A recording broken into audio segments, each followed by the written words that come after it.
almost said, but Appa's not satisfied. Appa is not satisfied with this. He's been carrying around someone who's sexist this whole time. Terrible.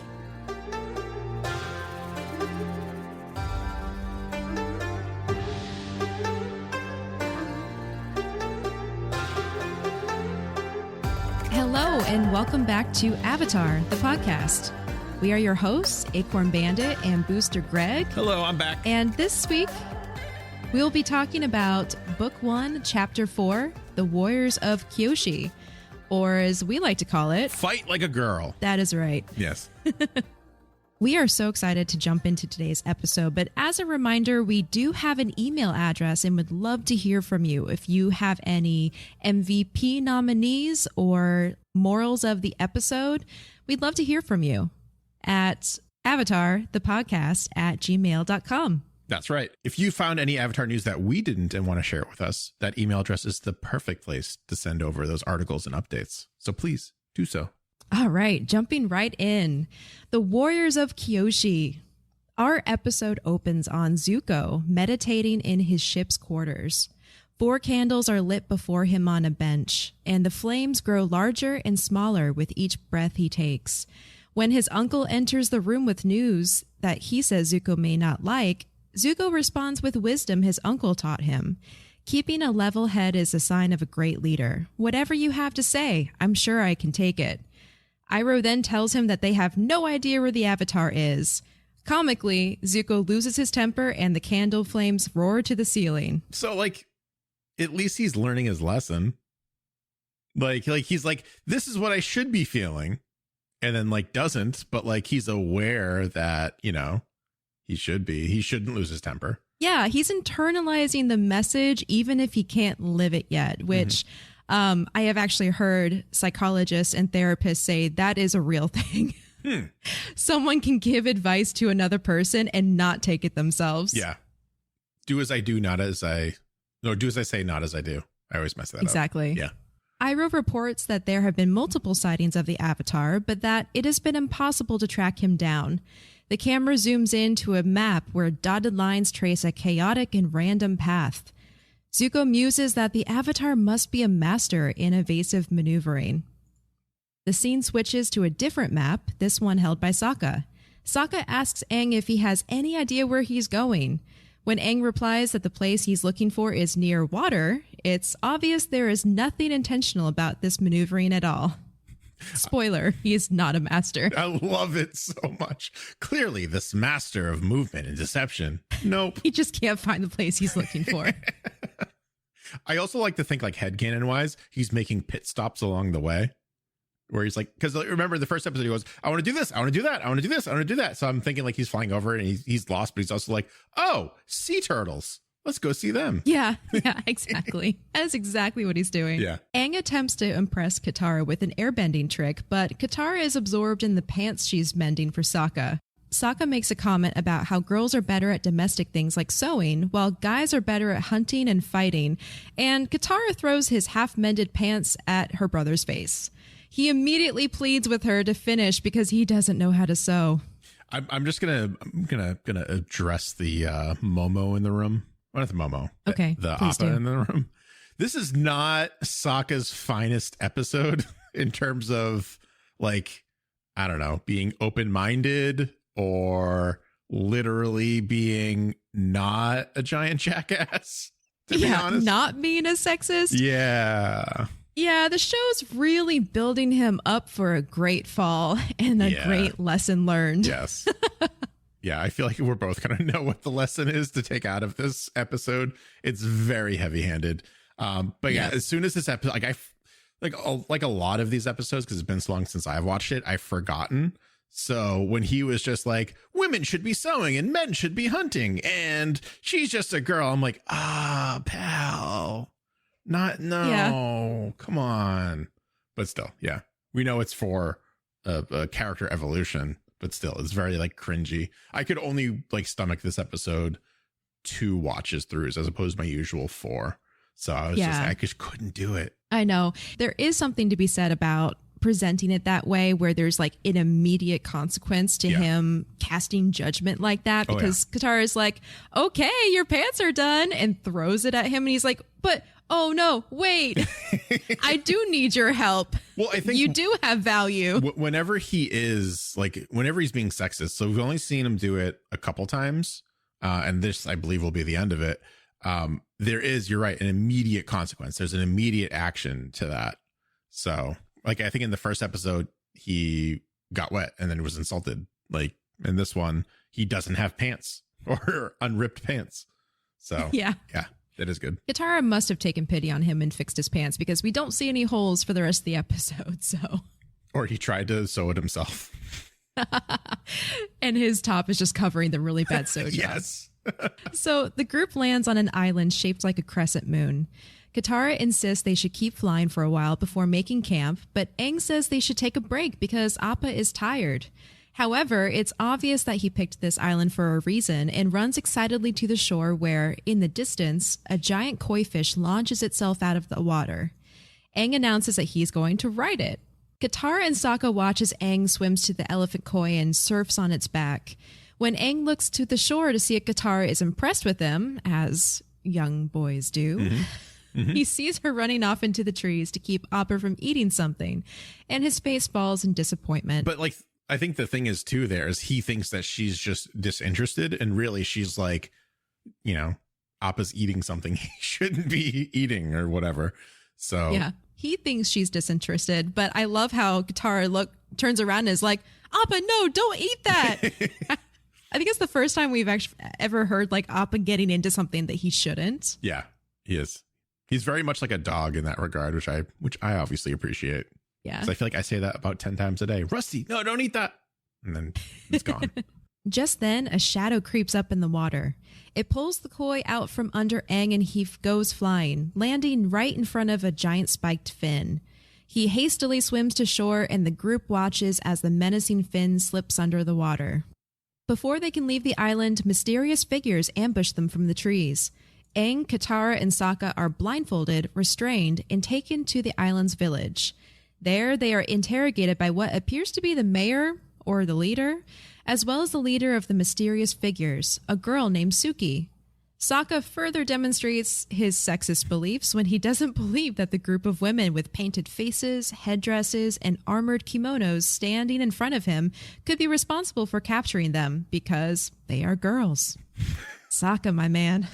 Not a good look for you, pal. It's like, he's like, no, really, where are the men that got us? And then Katara's just like, I'm so sorry. I'm so sorry for my brother. Aang takes responsibility for being there. When he hears they've landed on Kyoshi Island, he perks up and says he knows Avatar Kyoshi. However, since Avatar Kyoshi was born on the island 400 years ago, no one believes him. They also don't believe him when he tells them he's the Avatar. Mm-hmm. I do love how Aang takes responsibility here, just like he did in the South Pole. Yeah. It's really consistent characterization, but also just an example of what a good person he is. We're at that point now where it's very easy to overlook when he's doing things like that. In the first couple episodes, like, oh, he's doing this, he's doing that. Like, he's such a good guy. And now that we're used to it, it's kind of becoming like, it's kind of like plateaued in terms of like an awareness level. But yeah, it is important to always bring up, like, he's taking the high road. He takes the responsibility for his actions. And this is also where we learned that the creature that just attacked them in the waters is called an Unagi, a water serpent. Mm-hmm. And I mean, Suki's threatening to throw them back in the water to feed the Unagi. And Aang's like, yeah, my bad. We're here because of me. I wanted to ride the koi. Oh, man. I love, like, just how the koi, like the design of the koi too. I found that very interesting. And they were a lot larger than I thought they were going to be. Like, I thought it was going to be like a skateboard situation, not like a, I don't know, watermobile kind of situation. Yeah. Yeah. I guess he's like, what is that? It's like not hang gliding. It's like parasailing kind of. That's it. Yeah. Yeah. Aang essentially parasails on the backs of these koi. They're that big. Yeah. They're huge. They're like giant, and like the backs of them kind of look like Magikarp to me, which is really cool. Yeah. They do like Oh, I love that. Magikarp. After a quick airbending demonstration, the islanders are convinced. Word travels quickly and eventually makes its way to Zuko and Uncle Iroh, literally as a telephone game. Yeah. Oh, yeah. Someone's friend tells the guy who sells them fish. The guy who sells them fish goes and tells Uncle Iroh. I was thinking about this after the fact.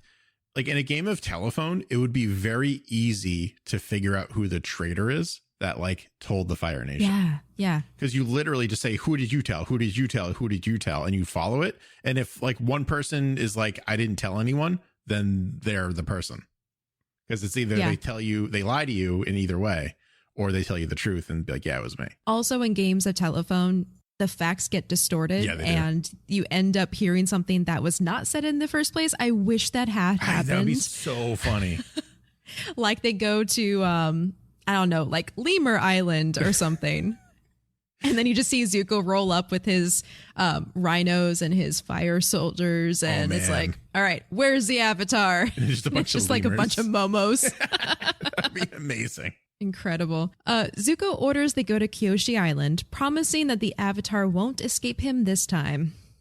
Keep saying that, Zuko. One day it'll come true. I'll get you next time, Gadget. It's that classic. Back on the island, the great statue of Avatar Kyoshi is cleaned and repainted, while Appa and the gang are spoiled with food and other luxuries. Aang lavishes in the attention, Katara keeps a level head, and Sokka sulks about being beaten by girls. This is also one of those episodes where we get Aang being uncharacteristic. Yes. Which they played off very nicely, but when you're really thinking about it, you're just like, I mean, it can go like a Sokka, I would 100% believe, just want to be chased around by island girls all day. Aang, it still doesn't quite sit right with me. And I think for the story, it kind of works. And this, to me, not to like diminish this episode, but it did feel very fillery for me with like certain like important elements being placed for sure. But like, honestly, it was just kind of like, yeah, Sokka's going to get some character growth. Aang's going to roll back a couple episodes, I guess.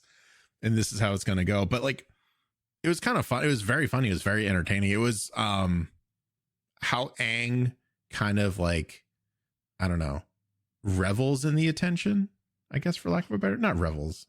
How Aang like basks. Thank you. Basks in the attention.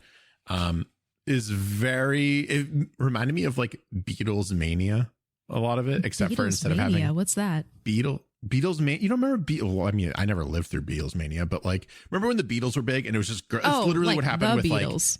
Like the Beatles. It's like what happened with like NSYNC or Backstreet Boys or like literally any boy band or like popular, specifically male artists, where it's just like teen girls going crazy and chasing them everywhere. That's what it reminded me of, the whole episode. To be fair, this was written in that time when Backstreet Boys and NSYNC and all of those boy bands were really big. Yeah, I felt like it was a bit of a filler episode. It gave us some advancement and some character establishment, but I almost felt like it was the writers getting teenage boyness out of the way. Yeah, like, I agree. Almost like to keep the fans from saying, well, Aang's a teenage boy. Why didn't he ever do these things? It's like, okay. He's the Avatar. He's all powerful. He just popped out of an iceberg. People are going to love him. How would he respond to that being like a human boy, not this all powerful spiritual leader? And it's like, I feel like this episode is an exploration of that. And then the whole two birds, one stone concept where Sokka is also schooled on being sexist. Yeah. Well, I think it's both of them getting to be teenagers and learning what that means and what comes after that. Yeah, well put. Exactly. Yeah. And Katara in the middle of it, she's just playing all the roles. She's like mom, taking care of the boys, mending pants, the best friend, giving advice and saying, Aang, don't let this Avatar stuff go to your head, as she's like being responsible and planning for their trip and stuff. Katara is just like, Katara really is the glue that holds them all together. I don't know what Aang and Sokka would do if she wasn't there. Oh, yeah. They would just be dead or on different continents. Yeah. That's what would happen. They'd be like, 100%. Momo, help us. And then Momo just steals someone's peach. Yeah. So Sokka eventually makes his way over to where the Kyoshi warriors are training, and after boasting about his skills and about being the best warrior back home, he's invited to show the leader of the Kyoshi warriors, Suki, some of his moves. However, he's not wrong. Yeah, he was the best warrior left of his very small tribe of 20 people after his father left. Yeah. Out of the 20 people in his village, composed mostly of women and children, he was the best warrior. He was great. That was my first thought. I was like, he's not lying. Yeah. But he's also not being entirely truthful. It also doesn't mean much. Yes, that's true. It's no surprise Suki bests him easily and bruises his ego in the process. She literally ties his hand to his ankle, causing him to fall on his face. Yes. Yeah. You just can't stop Sokka from falling on his face. I know. I do love it. It's kind of satisfying, but also like it makes you feel for Sokka to watch him fall on his face and like his eyes get big and like shiny in an anime way. Yep. And then his like cheeks flush. And it's like, oh, okay. I feel bad. Yeah. In the village, Aang checks in with Katara, who is in the market shopping for trip supplies. When he invites her to come for a ride on Appa with him and the girls, Katara declines, saying she doesn't want to watch him show off. She reminds him that he promised he wouldn't let his Avatar fame go to his head, and he accuses her of being jealous, at which Katara storms off. Not a good look, Aang. No one has a good look on them from Team Avatar.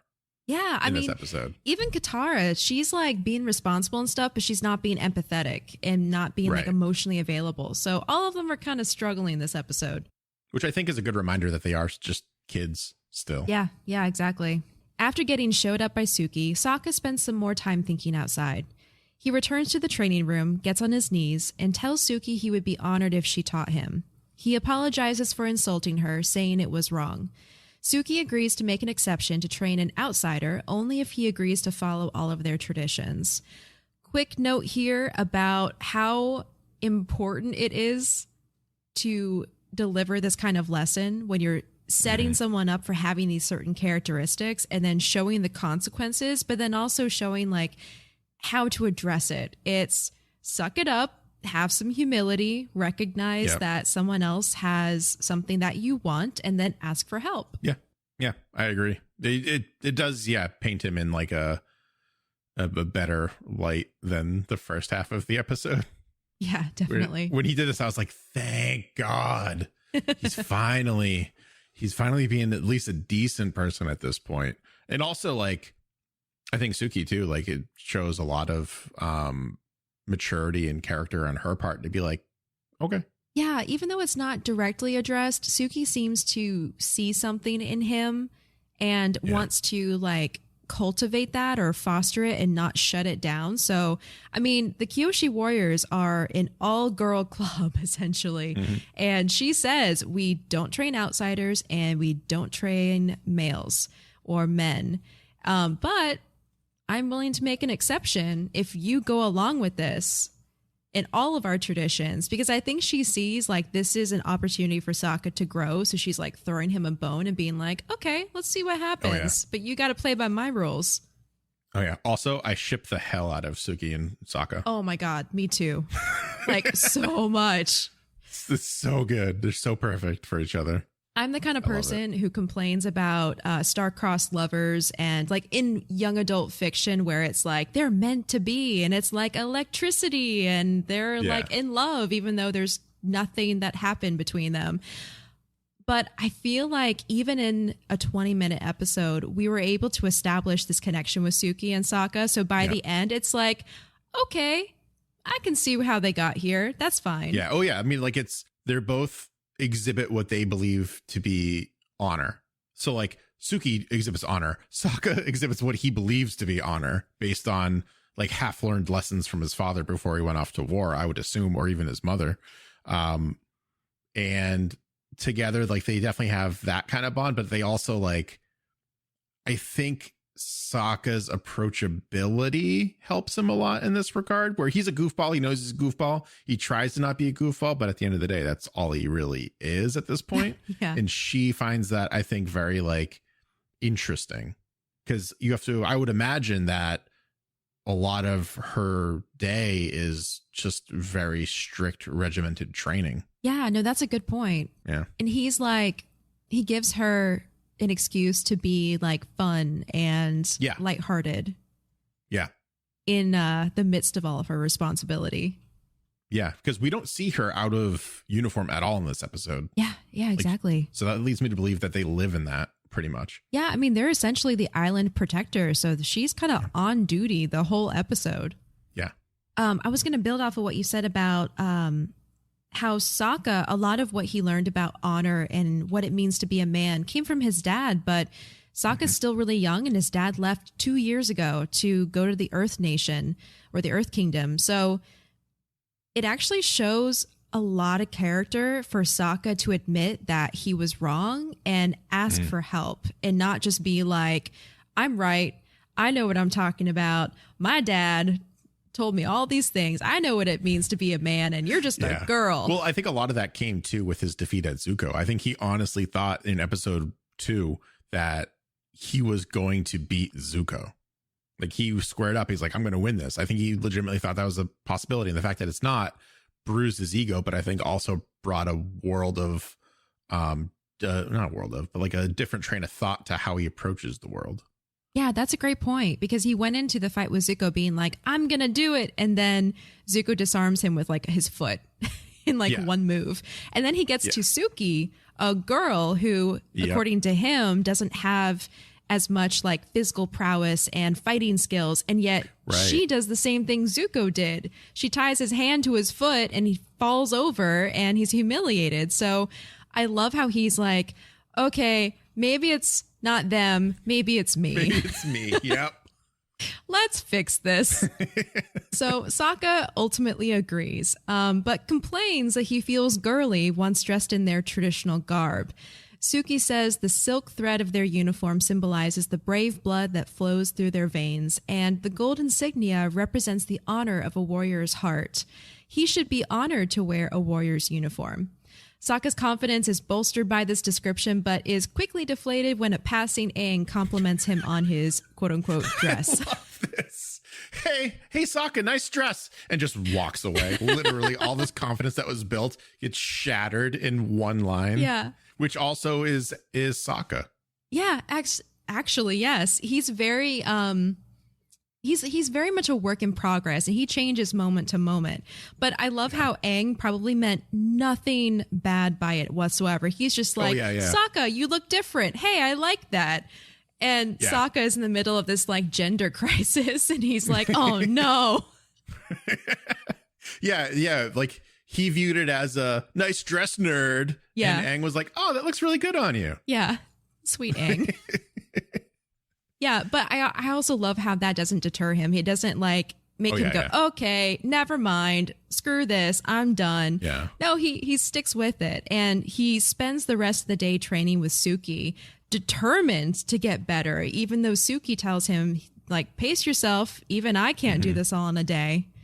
He learns an important lesson on the difference between strength and using an opponent's force against them, and finally disarms Suki, which totally shocks her. She's a little flustered, calls it a lucky shot, but Sokka is so happy and is beaming about his accomplishment. Yeah, I also think that goes to show Sokka's natural ability to like be a fighter. Yeah. He learned what he could from his father, but his father has been gone for a couple years. And he hasn't really had any sort of training or role model or regimented anything in his life. His grandmother is kind of in there, but like, she's not training him to fight. So I think maybe that's also what Suki saw in him when we were talking earlier about like, you know, why she let him in. She probably saw like a natural ability maybe, and was like, all right, we can roll with this. And that just shows it. And I think that also will come into play a lot later with Sokka. Yeah, I love that. I think you're right. I think for all of his late starts and maybe character quirks and all of these things, like really deep down, he's a good guy. He's talented. He is a true warrior and leader. And so I think being a Kyoshi warrior, you have to really read a room or read a situation very quickly and then act on it. So I totally accept that headcanon of Suki immediately sees his potential and goes, okay, I can work with this. Let's see what happens. Yeah. Meanwhile, back in the village, still trying to get Katara's attention, Aang tells her he's going to go ride the Unagi. He plays up the danger, expecting her to be concerned and try to stop him, but Katara just tells him, go have fun. I think she's a little fed up with him at this point. Yeah, she is. So he leaves, disappointed and frustrated that she's not interested in what he's doing. From there, Aang goes to the beach with his fan club, who quickly grow bored when the Unagi is nowhere to be found. They aren't as infatuated with him anymore and eventually leave. It's funny, too, because he's like, don't worry, guys, the Unagi's going to show up any minute. Here, have I showed you this? And he does the marble airbending trick, and they're like, yes, we've seen it. Oh, man. It's so classic Aang, too. It's just, they're just like, it's like, hey, look at this. And they're like, yeah, forget it. It's fine. So they leave, and Katara arrives on the beach and apologizes for acting like she didn't care. Aang apologizes for letting all the attention go to his head. Everyone's made up. It's all good. Aang starts swimming back to the shore, but oh no, the Unagi attacks. Where were you 5 minutes ago? Where were you when he was trying to entertain his fan club? I know. Damn Unagi. It's really interesting because the way Aang interacts with the Unagi, it's not very elegant. He doesn't do any cool bending or really cool like evasions. He's just holding on for dear life. He like at one point grabs hold of its whisker thing and gets flung around. But it's I think the first time that we've seen Aang not really in control of a situation when he's in danger. Well, it's also like the first time he's seen that too in its full form, because the last time he saw it, he didn't actually see it. Yeah, he that's just a good saw point. the fin that was chasing him, so he didn't understand how large the Unagi was. I think at least that's how I like explained it to myself in my headcanon, right? Where now he's like, oh crap, it is a giant water dragon that is like trying to eat me. And I think for the situation he was in, he did the best he could in terms of, I mean, he didn't get eaten. Yeah. Like he realized if I stay on this thing's whisker, on this thing's like Fu Manchu, I can like maybe survive this. Yeah. And he does. Yeah, he does. It's terrifying, that thing. It's actually huge. I mean, if we're comparing it to the elephant koi, which are already ginormous, it's like what, 5 times bigger than an elephant koi? What we saw of it is, yeah. Did we even see its tail? I don't remember. No, actually we didn't. I think we only see it from like the waist up, technically. And then like a bit of its tail. Yeah. When it pops above water. Yeah, this thing is huge. So Aang does do a good job. He eventually gets flung off of his Fu Manchu whisker into the water and actually gets knocked unconscious. But I think they handled it really well because he like bobs up to the surface and his tongue lolls out. So it's not like a scary situation, but it's just like a KO kind of moment. Yeah. Yeah. At that point, Katara swims out to save him and uses her bending to propel them back to the shore and to safety. Once there, she sees Zuko's ship pulling up to the island and realizes that they gotta get back to the village because stuff is about to go down. It actually takes Katara bending the water out of Aang's lungs to get him to wake up. She shows a lot of control of water bending over this episode, which is really cool. Like we see the outburst of her using water bending to get to shore to safety. And we also see her with the control to take like a little bit of water out of someone's lungs and safely get it out of their body instead of just like ripping it out as ice. Yeah, that's a great point. This is episode 4. And in episode 1, she could barely hold a fish in a water bubble without losing control and dropping it. She has come so far.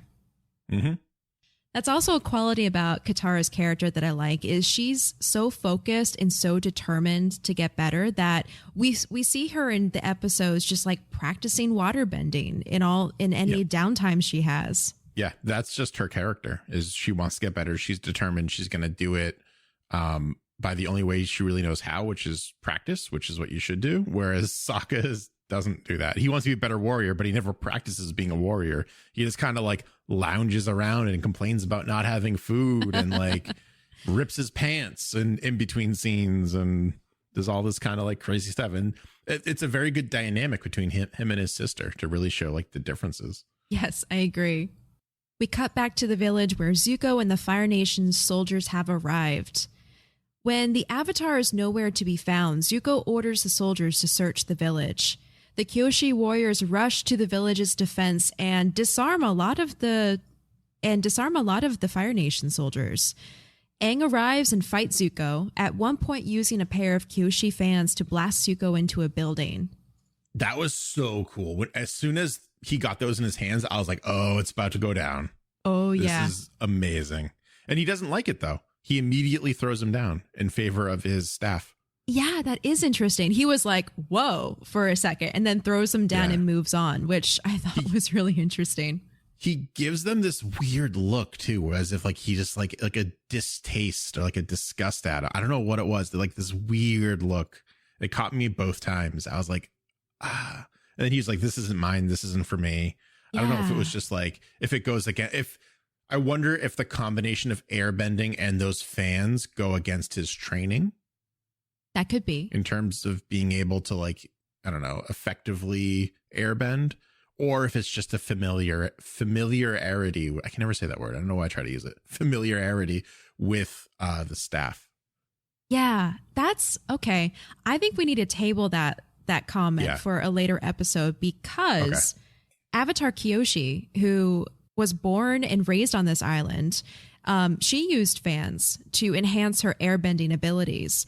And her life story is explored in a book that recently came out, a novel actually. And there's some pretty interesting things about why she uses the fans. So I like the fact that Aang probably had this like weirded out reaction to it because it really does go against the way that he was taught airbending, which is in a temple with a glider or just him and his body. So yeah, really interesting. I also wonder too, now that you're saying that, if he felt so comfortable with these weapons and he's never used them before, and that could have also weirded him out, where he was like, I'm really good at this. I've never used this before. Maybe that's some of like Kyoshi coming out. I could see it going either direction. I don't know. I love that. Yeah. Wow, that's a lot for a filler episode.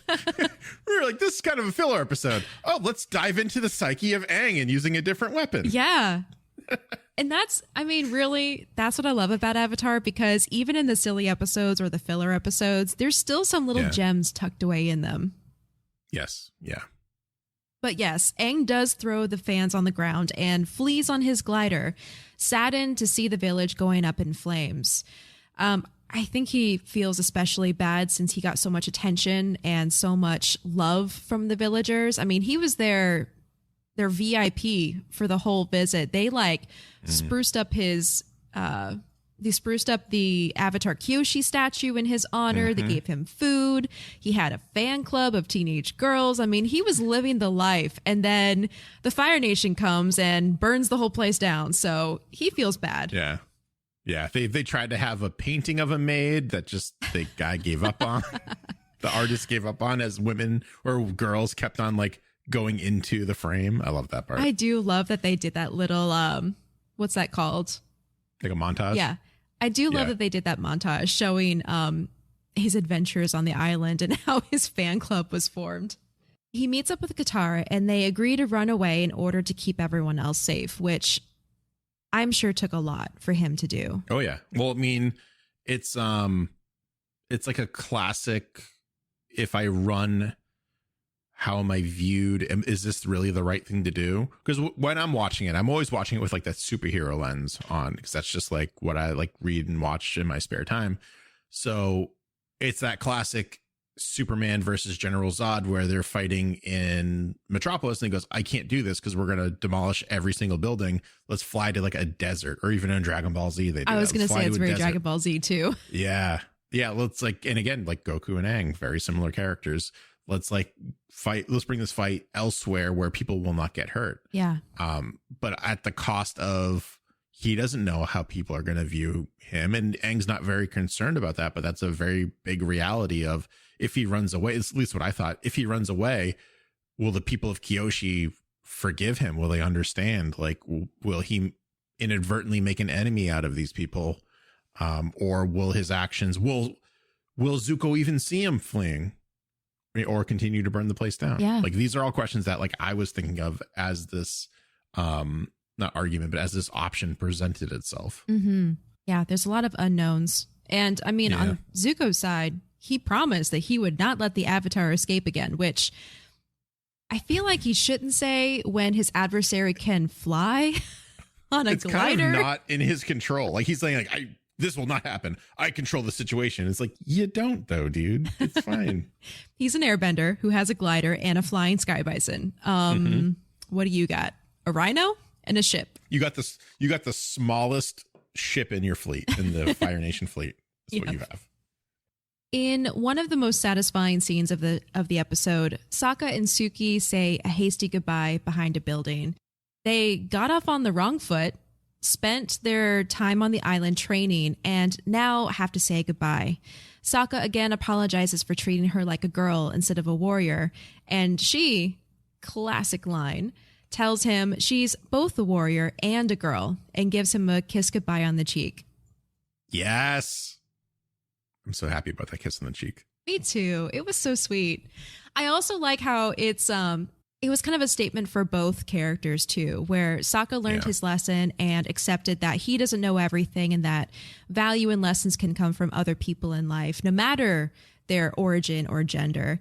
And Suki acknowledges that you can be more than one thing in life, which I think is such an important lesson to have in kids shows, especially geared towards girls, which is you can be a warrior, you can be a girl, you can be all of these things because they're not mutually exclusive. Yeah, this whole episode, he's just like, you can't be a warrior, you're a girl. And I'm like, but like, they can be and they are both. So what's your problem, man? You're a warrior, Sokka. You can't be a warrior and be funny.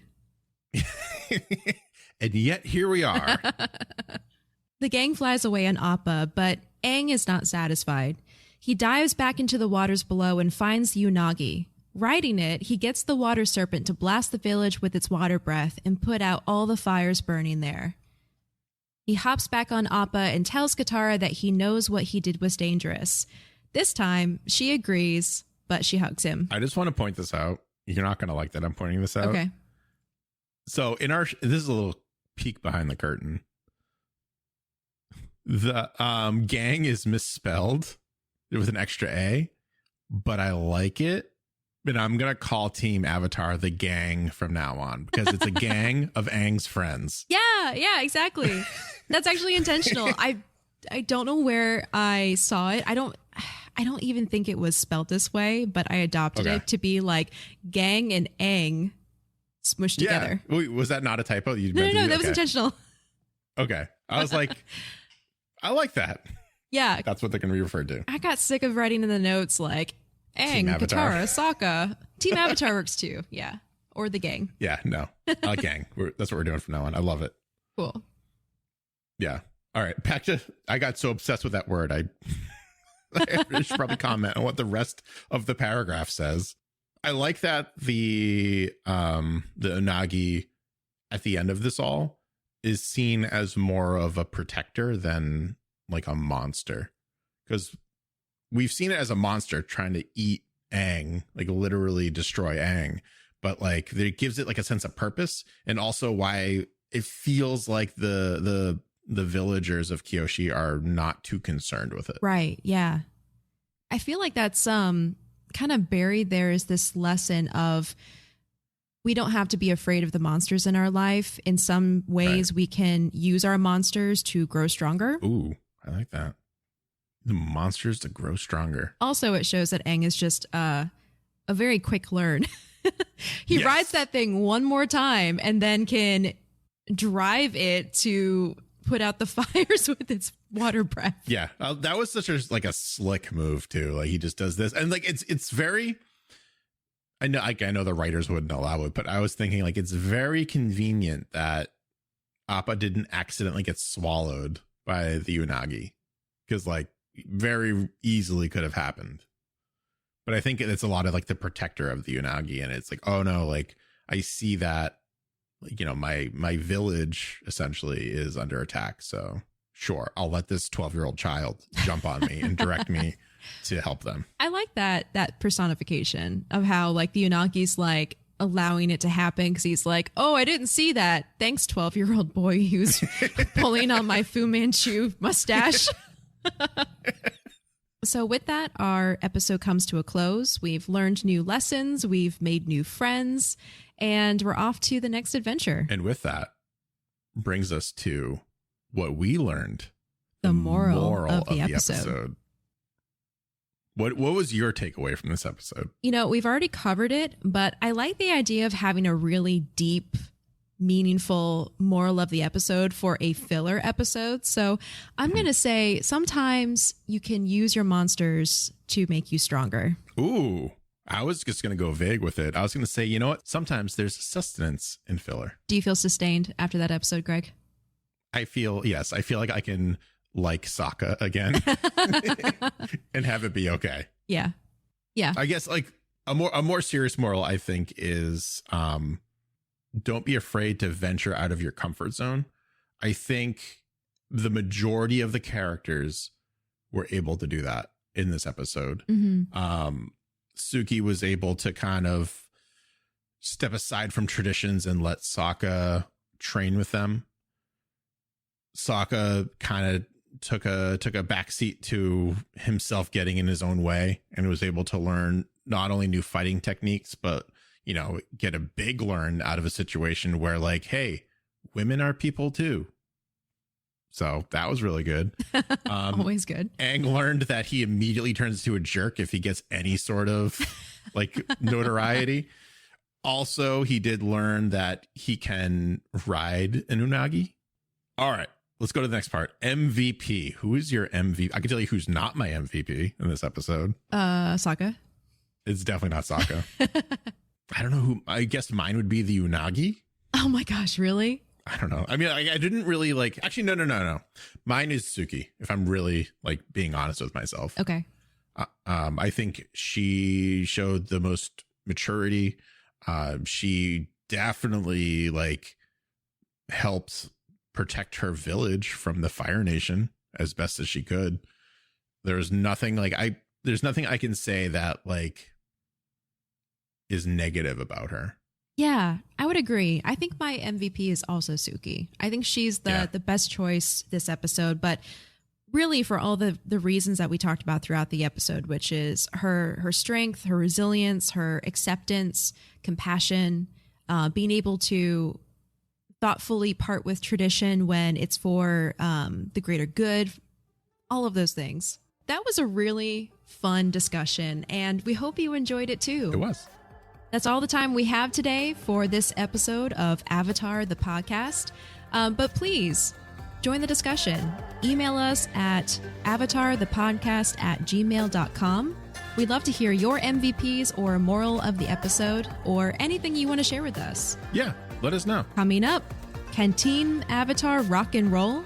And the humble beginnings of Cabbage Corp. All this and more next time on Avatar the podcast. And remember, Team Avatar, if you're enjoying this show and want to support us, please consider giving us a star rating and subscribing to our podcast. Thanks, and see you next time.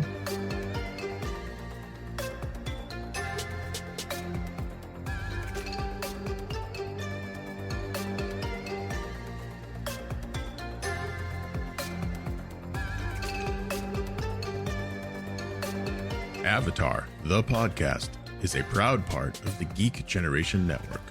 Check out all of our podcasts at thegeekgeneration.com.